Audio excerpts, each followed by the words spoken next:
Hello दोस्तों, आपकी study skills को इम्प्रूव करने के लिए हम आपको दो टेक्निक्स बताएंगे जिसका नाम है पोमोडोरो टेक्निक और फेमन टेक्निक।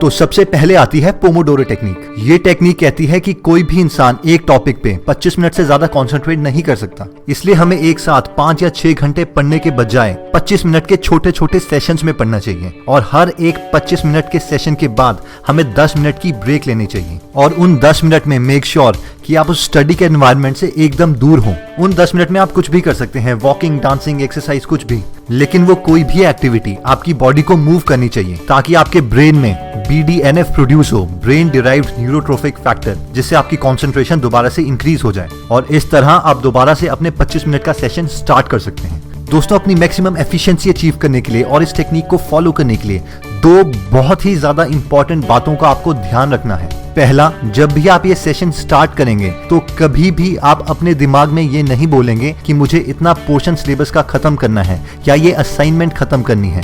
क्योंकि 99% चांसेस यही हैं कि हम अपना टारगेट अचीव नहीं कर पाएंगे, जिसकी वजह से हम स्ट्रेस या डिप्रेशन में चले जाएंगे। अब होगा ये कि इसकी वजह से हमारे ब्रेन में एक टॉक्सिक सब्सटेंस प्रोड्यूस होगा, जिसकी वजह से हमारी लर्निंग स्किल्स बहुत ज्यादा कम हो जाएगी। नेक्स्ट, आपको ध्यान रखना है कि 4 या 5 सेशंस के बाद आप एक लंबा ब्रेक लें, 30 से 45 मिनट्स का। इसमें आप दोबारा से कोई भी एक्सरसाइज कर सकते हैं या सबसे ज्यादा इफेक्टिव चीज, आप एक छोटा नैप ले सकते हैं। अगर आप ये 30 या 40 मिनट्स का नैप लेते हैं तो दोबारा से जब आप उठेंगे तो आपके पास एक ब्रांड न्यू ब्रेन होगा जो आप दोबारा से 4 या 5 सेशंस के लिए यूज कर सकते हैं। दोस्तों, नेक्स्ट टेक्निक आती है फेमन टेक्निक, जो रिचर्ड फेमन ने दी थी, जिन्हें 1965 में नोबेल प्राइज मिला था फिजिक्स में for his contribution in quantum electrodynamics. ये टेक्निक कहती है कि जब भी आप कोई नया कॉन्सेप्ट या फैक्ट पढ़ें तो उस कॉन्सेप्ट को पढ़ने के बाद आप अपनी बुक को बंद करें और उसकी एक्सप्लेनेशन एक नोटबुक पर या ओरली इस तरीके से तैयार करें कि आपको वो कॉन्सेप्ट किसी 5th क्लास के बच्चे को समझाना है।